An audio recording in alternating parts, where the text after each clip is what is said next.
Muy buenas noches amigos, ¿cómo están? Bienvenidos a Dosis Nocturno, feliz inicio de semana, esperamos que haya sido un buen lunes, que saque de ese lunes que es tan difícil encararlo, lo mejor, lo más provechoso para usted, para que tenga no solo la energía, la actitud para encarar el resto de esta semana, mitadcita de julio y el resto de agosto. Se nos vino ya este octavo mes. Y bueno, con el pasar de los meses también van pasando nuestros programas, ¿correcto? Y nosotros todos los días buscamos entregarle tanto de variedad como también de información en los temas que vamos abordando. Yo sé que hoy día lunes habló de todo un poco, sobre todo porque los chicos volvieron a clases, ¿no? Así que para muchos hoy día ya se vuelve a esa rutina de antes. A esta hora de la noche ya varios ya tendrían que estar en cama o a punto de, o en lo último de la duchada, la cena. El ritmo es diferente, pero hubo una situación ahí que robó la atención de este retorno a clases, porque hoy lunes en todo Bolivia, pero no solo Bolivia, en el mundo. Es que no me animo a decir el mundo entero, porque capaz hay algunos países ahí que no estuvieron al pendiente, pero la gran mayoría, en definitiva, hoy estuvo hablando de lo sucedido ayer en Venezuela. Por eso es que nosotros no podemos quedar de lado esta temática.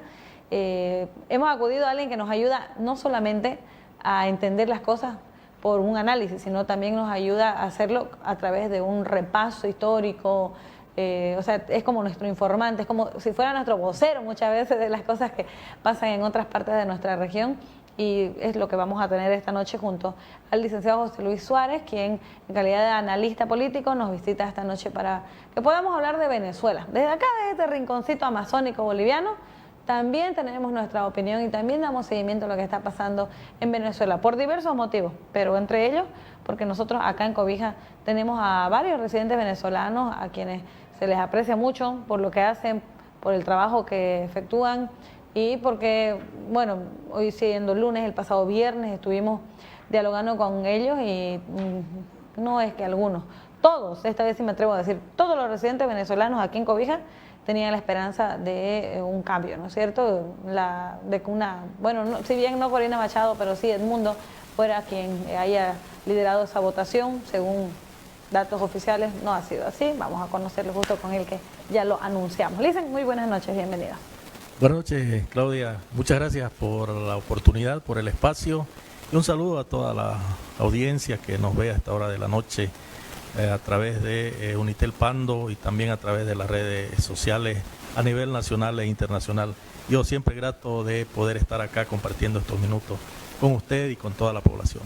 Si la gente supiera la predisposición que uno encuentra en usted de que, no sé, de lunes a lunes, de mañana, tarde, noche, para que usted venga, uno para que vaya también a hacerle notas, y uno pensaría que usted es un analista asalariado, pero todas a honor, ¿no? Sí, los análisis sí, lo hago ad honorem, además es un placer. No voy a negar que también es cansador, ¿no? Porque uno tiene que prepararse, tiene que estar viendo, sobre todo ahora la era digital, ¿no? Los periódicos digitales, las redes sociales, viendo parte de los análisis, lo que están a favor de un problema o una situación en una determinada coyuntura, y entonces uno siempre trata de equilibrar el análisis, ni para un lado ni para el otro, ¿no? Siempre exacto, de un tiempo a esta parte, y lo he dicho la semana pasada en una radio, trato de no apasionarme, ¿no? Y de ser más frío a la hora de leer la realidad política, social, económica de nuestro país, también a nivel internacional, porque a veces los analistas políticos cometemos el error, y de hecho yo no he estado exento de eso, ¿no? De a veces tratar de apasionarse o poner una posición tanto de un lado o de otro. Yo creo que la visión del cientista político tiene que ser buscar el equilibrio, y obviamente que sea la ciudadanía y la población que tome la decisión y vea, ¿no? A partir de su visión o de su ideología o de su pensamiento, cuál es la posición que tiene. Entonces yo creo que el apasionamiento hay que dejárselo a la población. Cada quien tiene su corazón, su sentimiento, así que cada quien es libre de poder visualizar un determinado análisis desde el punto de vista o la óptica de que mejor le parece o de que mejor lo ve. Y un buen antecedente para lo que se viene, pero igual pregunto, ¿hubo conflicto para no asumir una postura, sino para encarar un análisis de este tema de Venezuela personal, un conflicto personal? Así de... No, la verdad que no lo veo como un proceso más, ¿no?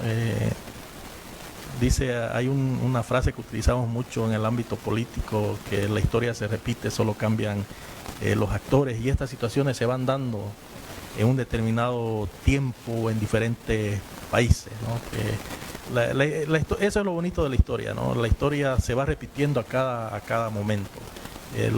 Algunos actores van, otros vienen, ¿no? Y esa es la dinámica del mundo, la verdad. Algunos dejan un legado positivo, otros negativo, pero eso hace parte del desarrollo de la sociedad. Creo mucho en la dialéctica de la síntesis, la tesis y la antítesis. Entonces, donde hay una posición, también va a haber una posición contraria. De esas posiciones contrarias sale una tesis, otra tesis, una antítesis, otra antítesis, y así es parte de la dinámica, ¿no? Exactamente, ¿no? Ese es el mundo, en realidad, así se maneja, así es, y nosotros, bueno, en un determinado momento nos toca ser actores de ese proceso, en otro momento solo veedores, y así sucesivamente hasta que la vida se nos acaba y ahí vienen otros actores, otra generación, y así la vida continúa, la vida sigue igual, decía Julio Iglesias. A propósito de Julio. Hablando de Julio, dicen, el viernes yo tuve la oportunidad de dialogar con una de las jóvenes residentes venezolanas acá, y ella decía, o sea, yo quiero la Venezuela de antes por lo que me cuenta mi papá, porque yo ya nací en el régimen y yo no conozco una Venezuela que no sea dentro de este régimen.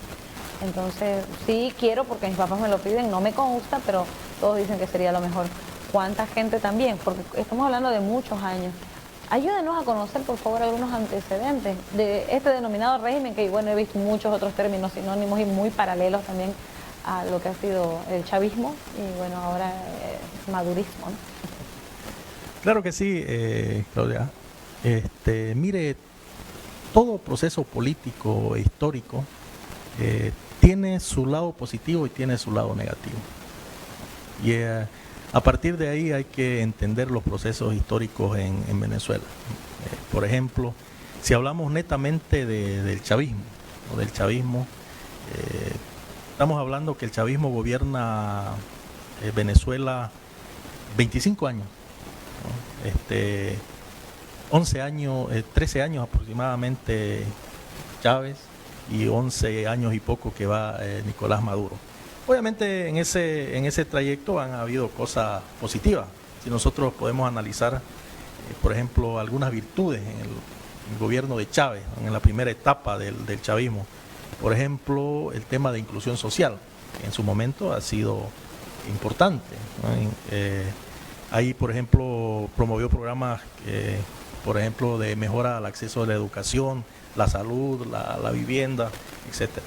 Después también nacionalizó las empresas que estaban en manos de las transnacionales y fomentó la participación política, ¿no? De la mayoría de los sectores de la sociedad que tal vez hasta ese momento no tenían participación dentro del ámbito político, como es el caso de las mujeres, por ejemplo.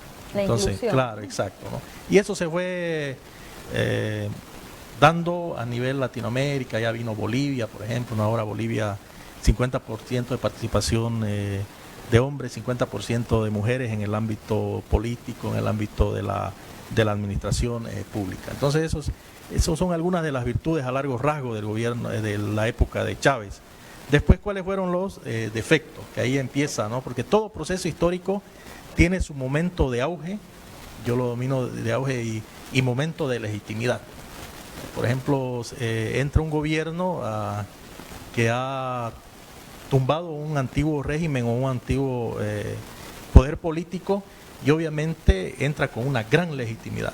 Claro. En esos momentos, en esos meses, los primeros 100 días, yo diría, ese gobierno o ese líder tiene esa legitimidad de poder cambiar las cosas, ¿no? De darle otro rumbo a la realidad. Genera muchísima expectativa. Exactamente, ¿no? Genera muchísima expectativa. Ese es el momento importante, digamos, cuando el actor político, el partido político o el líder político tiene esa posibilidad de poder redireccionar las políticas internas de un país.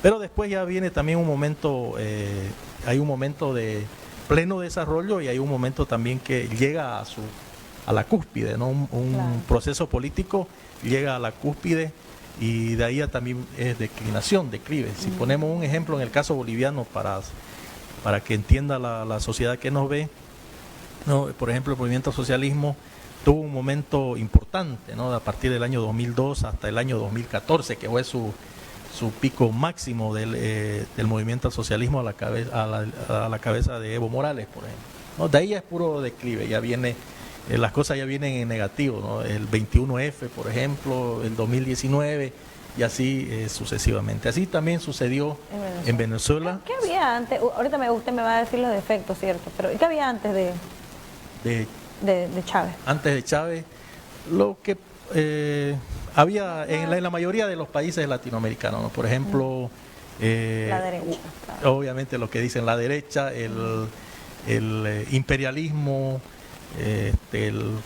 las instituciones que eran las que dominaban, ¿no? El Fondo Monetario Internacional, la Comisión, la Cámara Andina ¿cómo se llama? El Fondo Monetario, el Banco Mundial, ¿no? Instituciones que representan de manera directa al capitalismo, porque eso también tiene que entender la sociedad.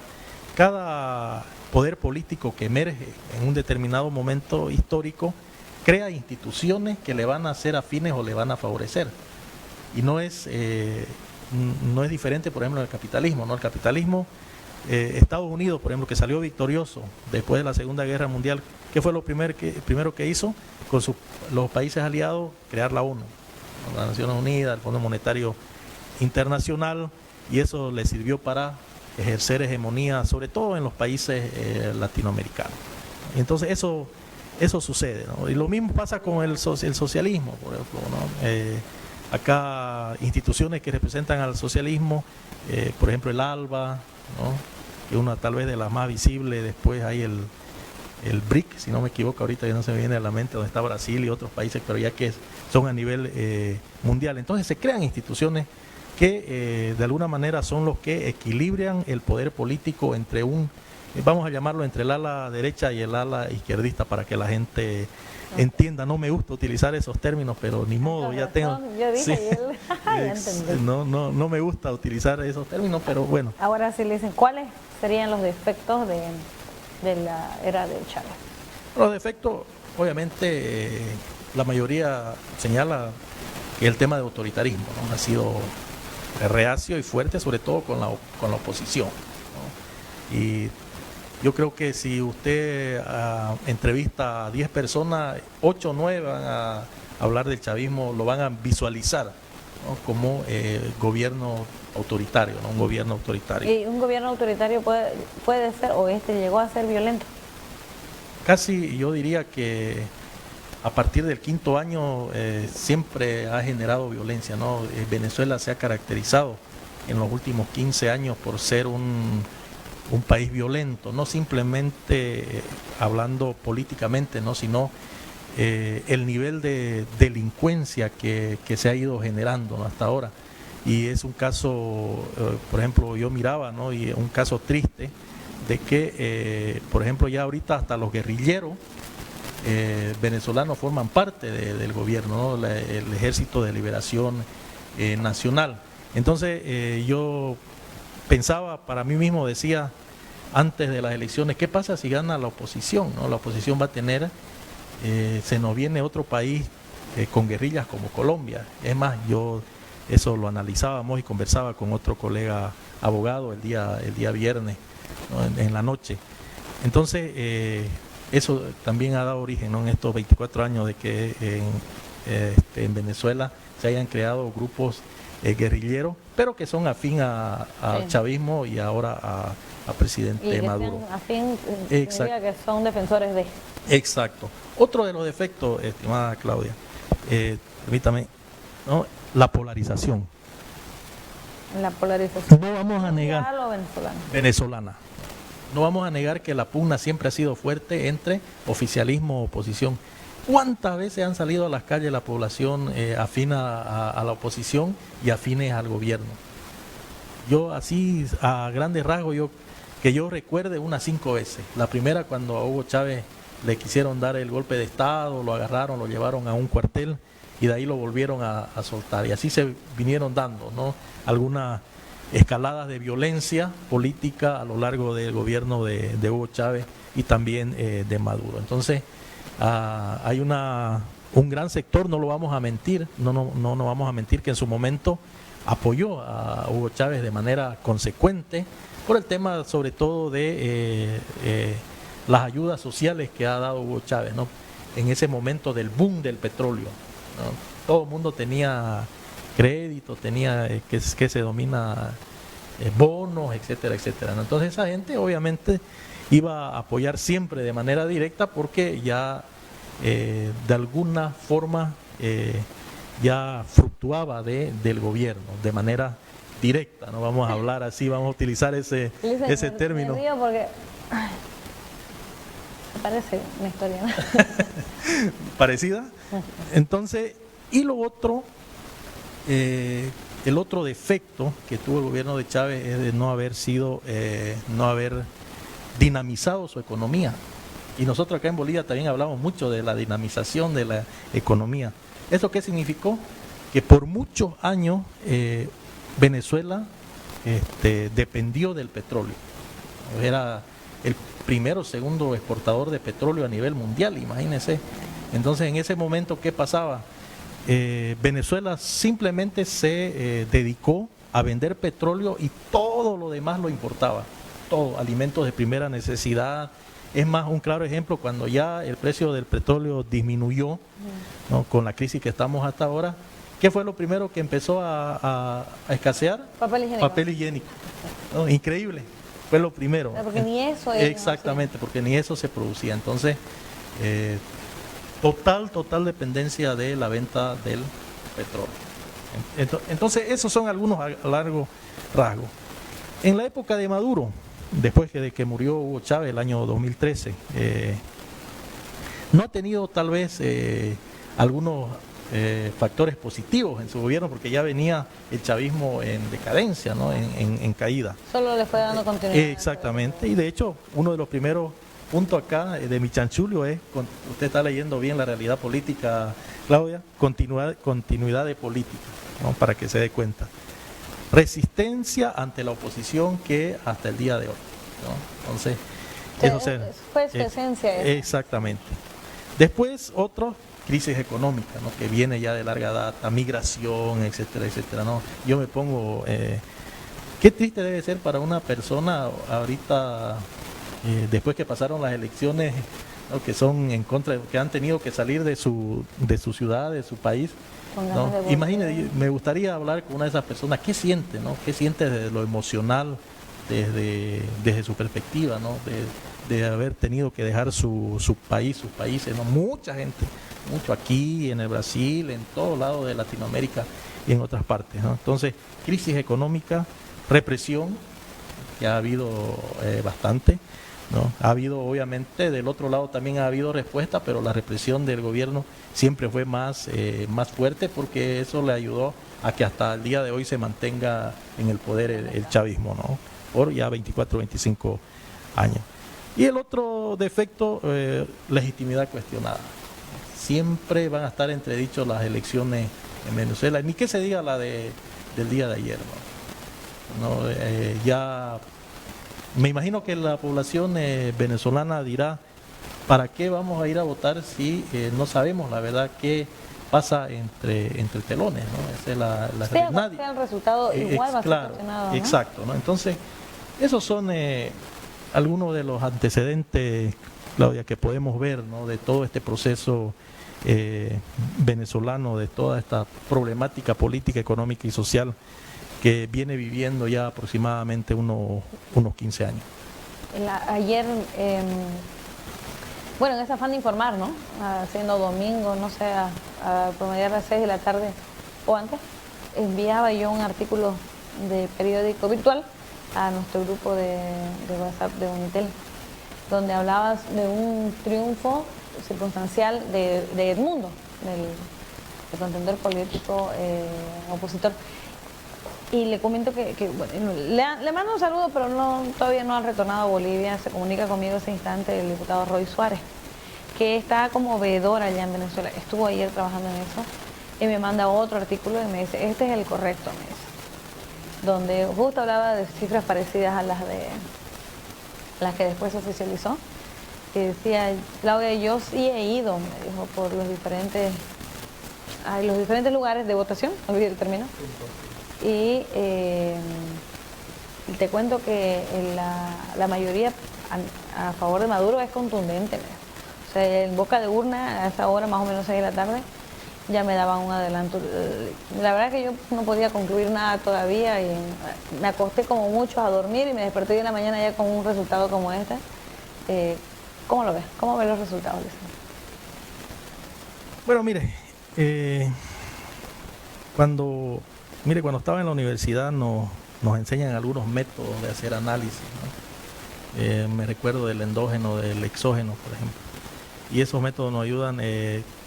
Una cosa es hacer el análisis desde dentro y otra cosa es hacer el análisis desde afuera, ¿no? Nosotros, por ejemplo, ¿qué hacemos? Estamos haciendo el análisis en base a lo que hemos visto a través de las redes sociales, televisión, artículos, periódicos digitales, como le digo, a favor, en contra. Entonces, sería importante o interesante ver una opinión, pero así real, desde alguien que haya estado adentro de todo el proceso, ¿no? Pero así de forma imparcial, porque desde ahí empieza la desinformación, estimada Claudia. Porque siempre va a haber un bando o un grupo de que va a estar a favor y otro en contra. Entonces ya la desinformación se corre tan rápido en esta era de la supuestamente de la información, porque vivimos más bien en la era de la desinformación. O sea, hay tanta información que ya no es creíble, uno no sabe en qué creer. Entonces, ¿qué uno puede pensar? ¿Qué puedo pensar yo? Si usted me dice eso. Yo puedo pensar dos cosas, ¿no? Que el diputado Roy está totalmente parcializado, digamos, con la línea de Maduro, por un lado, o puedo pensar también que todo lo que se dice en las redes sociales y los medios de comunicación es falso, ¿no? Entonces, ese es el problema. Nunca vamos, ¿no? a tener certeza. Entonces, y eso, yo le digo, ese sentimiento, ese análisis, esa desinformación que tiene usted, que tengo yo, probablemente no lo vamos a poder disipar durante los próximos 5 años, 10 años. No lo vamos a poder. Porque eso ya queda, o sea, desde el momento en que algo se implementa la duda, si es verdad, pero ya es dudoso. Y si es mentira también, entonces... Solo que la duda depende de qué lado vendría, de exactamente, entonces ahí de la duda dice, no, ya eso, por eso decía al principio, ya eso depende de cada persona, de qué lado se va a poner. Eso es lo que pasa, ¿no? Porque si yo me pongo del lado de las encuestas y todo, obviamente ahorita la oposición tendría que haber ganado por un margen arriba del 20%. Sí, por lo menos. Ahora hay que ver también cuál es la actuación y el papel directo de la Corte Nacional Electoral de Venezuela, ¿no? ¿Cuál ha sido? Yo creo que lo más importante, lo más creíble es mostrar las actas. No sé si hay actas, ya había hablado con un amigo. Por ejemplo, en Bolivia es fácil demostrar el fraude, porque cada partido político tiene su delegado. Cierto. Entonces, el delegado se lleva 1 o 2 copias. Entonces ya hay ahí un mecanismo de control de defensa del voto.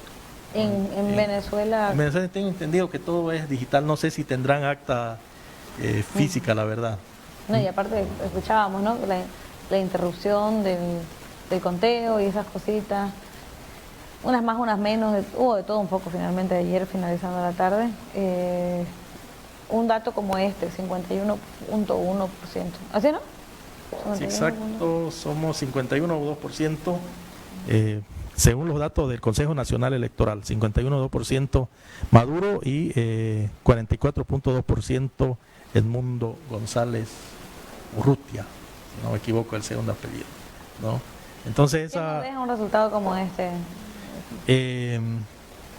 Si lo vemos en el ámbito, no hay que tomarlo desde dos perspectivas, ¿no? Desde el ámbito interno y del ámbito internacional. Por ejemplo, luego de que el Consejo Nacional Electoral lanzó los resultados oficiales al 80%, algo así de la mesa escrutada, ahí digamos ya algunos países dieron su pronunciamiento, ¿no? Por ejemplo, Estados Unidos, Chile, Colombia y España cuestionando el proceso directamente, ¿no? La transparencia de los comicios. Mientras que otros países, como por ejemplo Cuba, Nicaragua, el mismo presidente, Honduras, China e Irán, felicitaron a Maduro por haber obtenido la victoria el día de ayer. Entonces, exactamente, ¿no? Entonces, como vemos, hay repercusiones internacionales, tanto a favor como en contra. Por ejemplo, países como Perú, Uruguay y Costa Rica han hablado, ya directamente dijeron fraude, ¿no? Después Estados Unidos, Chile, Colombia, hablaron de falta de transparencia de los resultados. Nicaragua, Bolivia, Honduras, como dije, respaldo total. Rusia e Irán, respaldo total hacia Maduro. Ahora, los que se han notado imparcial ni para uno ni para el otro, México y Brasil. ¿Qué importancia habría que ellos? Claro, yo diría que la palabra del presidente mexicano y del presidente de Brasil, como que de alguna manera inclinaría la balanza o a favor o en contra de Maduro. La balanza externa. Exactamente, ¿no? Porque de aquí en adelante, Claudia, obviamente los próximos días, los próximos meses va a haber una gran repercusión a nivel internacional, ¿no? Desde ya van a haber países que sí van a apoyar o que van a reconocer, porque el término correcto es reconocer las elecciones, y otros que no. ¿No? Y en eso... En ese desconocimiento exactamente, que puede haber de todo. Ya hay marchas, ya hay cacerolazos. Dicen, le cuento que nos hemos quedado sin tiempo y eso que teníamos preparado. Recién vamos por la mitad. Ajá, por eso le digo, había mucha preparación para este análisis bastante amplio. Escenario posible en lo venidero. ¿Podemos mencionarlo? Así rápido, consolidación del poder de Maduro. Mira, ahorita antes de empezar la entrevista, me manda una imagen un colega y me dice, ya en la Corte Nacional Electoral, Maduro se declaró ya ganador así rápido, ¿no? Ya le entregaron hasta las credenciales, ¿no? Entonces, mira acá, ya yo lo traía al punto, consolidación del poder de Maduro. Obviamente eso va a acarrear resistencia de la oposición, crisis económica y social, porque la que ya exacto, existe, ¿no? Mayor aún. Otro a nivel internacional, división de la comunidad internacional, intervención de potencias exteriores, Rusia, Estados Unidos, ¿no? Que son los más. Ahora, ¿qué tiene que hacer? Déjeme terminar con esto, Claudita. ¿Qué va a hacer la población venezolana? ¿Qué puede hacer? ¿Qué tiene que hacer? ¿No? Por ejemplo, mantenerse en calma. No queda de otra, imagínense, es un momento difícil. Lo único que se puede decir es que, bueno, hay otros puntos, pero tendríamos más tiempo pero ahorita solo pedimos calma y todo en su tiempo, todo tiene su tiempo, ¿no? en esta vida, así que incluso muchas gracias. La participación del propio ciudadano y de los que estamos de espectadores desde afuera. Y ¿sabe qué, Claudita? Y todos nos morimos, por más poder o menos poder que tengamos. Eso es lo único cierto en la vida. Gracias, muchas gracias. Gracias por el espacio. Con reflexión oportuna concluimos este programa. Tengan muy buenas noches. Permiso.